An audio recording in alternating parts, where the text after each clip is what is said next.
ഛത്തീസ്ഗഡിലെ കന്യാസ്ത്രീകൾക്കെതിരായ കേസ് വീണ്ടും പാർലമെന്റിൽ ഉന്നയിക്കാനൊരുങ്ങുകയാണ് പ്രതിപക്ഷം. കേസ് പിൻവലിക്കണമെന്നാവശ്യപ്പെട്ട് ഡീൻ കുര്യാക്കോസ് MP ലോക്സഭയിൽ അടിയന്തര പ്രമേയത്തിന് നോട്ടീസ് നൽകി.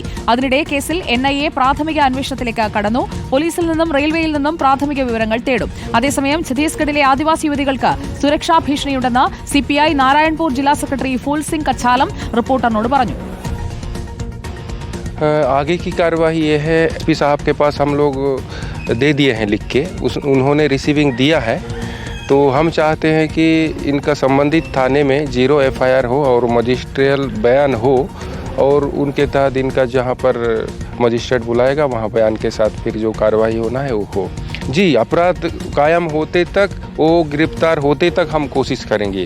उसका आक्रोश होना और बॉडी लैंग्वेज से ही पता चलता है कि मुक्का मारूंगी, ये करूंगी, ऐसा लात मार रही है, तो इससे ये साबित होता है उस ज्योति शर्मा के द्वारा और बजरंग दल के सारे दल के द्वारा इनके साथ वो बिल्कुल अन्याय हुआ है और CPI भी मांग करती है कि इनके ऊपर FIR हो।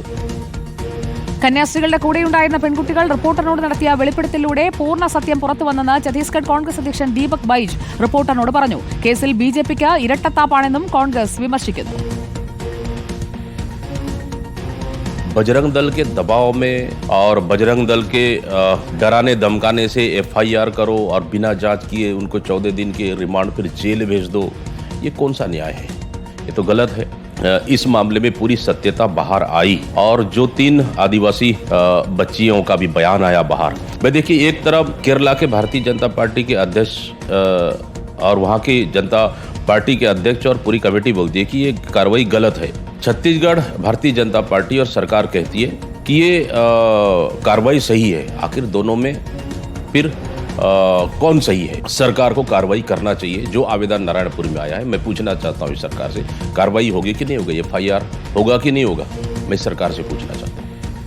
വിവരങ്ങളുമായി PR സുനിലും ആദിൽ പാലോടും നമുക്കൊപ്പം ചേരുകയാണ് തത്സമയം. PR സുനിൽ, പാർലമെന്റിലേക്ക് കന്യാസ്ത്രീകളുടെ പേരിലെടുത്ത കേസ് റദ്ദാക്കണമെന്ന ആവശ്യം കൂടി വരികയാണ്. പ്രതിപക്ഷം പാർലമെന്റിലേക്ക് ഈ വിഷയം കൊണ്ടുവരുമ്പോൾ എന്തായിരിക്കും ഭരണപക്ഷത്തിന്റെ പ്രതികരണം എന്നതും അറിയാൻ നമ്മൾ ആകാംക്ഷയോടെ കാത്തിരിക്കുകയല്ലേ? സുജിയ, തീർച്ചയായും കന്യാസ്ത്രീകൾക്ക് ജാമ്യം കിട്ടിയതുകൊണ്ട് അവസാനിക്കുന്നില്ല. കേസ് തന്നെ റദ്ദാക്കുന്ന നടപടികളിലേക്ക് പോകണം. അതിനായുള്ള നീക്കം ദേശീയ തലത്തിൽ ശക്തമാക്കാൻ തന്നെയാണ് ഇപ്പോൾ കേരളത്തിൽ നിന്നുള്ള പാർലമെന്റ് അംഗങ്ങളുടെ തീരുമാനം. ഇന്ന് പാർലമെന്റിന്റെ ഇരു സഭകളിലും ഇപ്പോൾ കോൺഗ്രസ് നോട്ടീസ് നൽകിയിട്ടുണ്ട്. കേരളത്തിൽ നിന്നുള്ള കോൺഗ്രസ് അംഗങ്ങളാണ് നോട്ടീസ് നൽകിയിരിക്കുന്നത്. ലോക്സഭയിൽ ഡീൻ കുര്യാക്കോസും ഹൈബി ഈഡനും നോട്ടീസ് നൽകിയിരിക്കുന്നു. ഏതായാലും ഇന്ന് ഈ വിഷയം ഉന്നയിച്ചുകൊണ്ട് രാജ്യത്ത് ന്യൂനപക്ഷങ്ങൾക്കെതിരായ അതിക്രമം പാർലമെന്റിൽ അടിയന്തര പ്രാധാന്യത്തോടെ ചർച്ച ചെയ്യണം എന്നാണ് ഇപ്പോൾ കേരളത്തിൽ നിന്നുള്ള അംഗങ്ങൾ ആവശ്യപ്പെടുന്നത്. ഇതോടൊപ്പം പാർലമെന്റ് കവാടത്തിലും ഇനി സമരങ്ങൾ തുടരും എന്ന് ഇപ്പോൾ പ്രതിപക്ഷ അംഗങ്ങൾ, കേരളത്തിൽ നിന്നുള്ള കോൺഗ്രസ് അംഗങ്ങൾ അടക്കം വ്യക്തമാക്കുമ്പോൾ തീർച്ചയായും ദേശീയ തലത്തിൽ ഈ ഒരു വിഷയം ഉയർത്തിപ്പിടിച്ച് ശക്തമായി മുന്നോട്ട് പോകാൻ തന്നെയാണ് ഇപ്പോഴത്തെ തീരുമാനം. ഏതായാലും ഇന്ന് സഭയിൽ ഈ വിഷയം ഉന്നയിച്ചുകൊണ്ട് ന്യൂനപക്ഷങ്ങൾക്കെതിരായ അതിക്രമം ചർച്ച ചെയ്യണമെന്ന് ആവശ്യപ്പെടുമെന്ന് അംഗീകരിച്ചില്ല എങ്കിൽ ശക്തമായ പ്രതിഷേധം ഉയർത്താൻ ഇപ്പോൾ തീരുമാനിച്ചിരിക്കുന്നു. അങ്ങനെ ജാമ്യം കിട്ടിയതുകൊണ്ട് അവസാനിക്കുന്നില്ല, കേസ് തന്നെ റദ്ദാക്കുന്ന ഒരു തീരുമാനത്തിലേക്ക് വരണം. അതിനായി ഈ ഒരു പോരാട്ടം തുടരും എന്നാണ് ഇപ്പോൾ കേരളത്തിൽ നിന്നുള്ള പാർലമെന്റ് അംഗങ്ങൾ വ്യക്തമാക്കുന്നത്. ഓക്കെ, PR സുനിൽ, നമുക്ക് ഛത്തീസ്ഗഡിലേക്ക് പോകാം. ആദിൽ പാലോട്, CPI ആണ് ഈ വിഷയത്തിൽ പെൺകുട്ടികൾക്ക് ആവശ്യമായിട്ടുള്ള സഹായങ്ങൾ, പ്രത്യേകിച്ചും ഈ കേസ് നൽകുന്നതിനടക്കം അവരെ സഹായിച്ചത്. അവരുടെ പ്രതികരണം എങ്ങനെയാണ്? ഈ വിഷയത്തിൽ പരാതി കൊടുത്തിട്ടും ഇതുവരെ കേസ് എടുത്തിട്ടില്ല ജ്യോതി ശർമ്മയ്ക്കെതിരെയോ അല്ലെങ്കിൽ ഇവരെ ഉപദ്രവിച്ച ആളുകൾക്കെതിരെയോ. NIA-യുടെ അന്വേഷണം അതേസമയം തുടങ്ങാൻ പോകുന്ന ഒരു സാഹചര്യവുമുണ്ട്. എന്തൊക്കെയാണ് നമുക്ക് ഛത്തീസ്ഗഡിൽ നിന്ന് കിട്ടുന്ന വിവരങ്ങൾ ആദിൽ?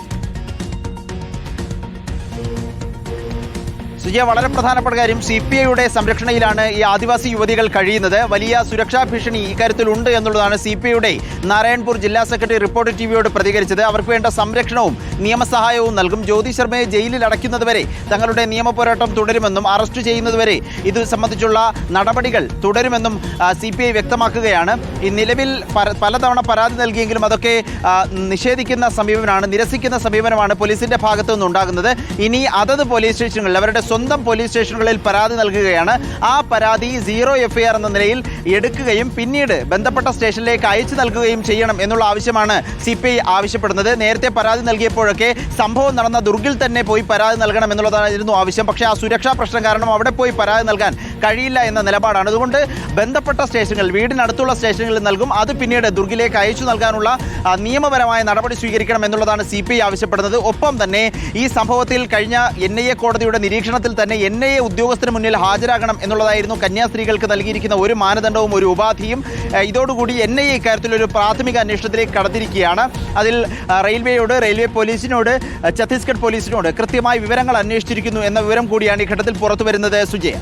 ഓക്കെ, ആദിൽ പാലോടും PR സുനിലുമാണ് വിവരങ്ങൾ നൽകിയത്. അന്വേഷണം ഒരു ഭാഗത്ത് നടക്കുന്നു. പാർലമെന്റിലേക്ക് കന്യാസ്ത്രീകളുടെ കേസ് റദ്ദാക്കുന്ന വിഷയം ഇന്ന് എത്താൻ പോവുകയാണ്. പ്രമേയത്തിന് നോട്ടീസ് നൽകുമ്പോൾ ആ പ്രമേയം അംഗീകരിക്കപ്പെടുമോ എന്നതറിയാൻ നമുക്ക് കാത്തിരിക്കാം.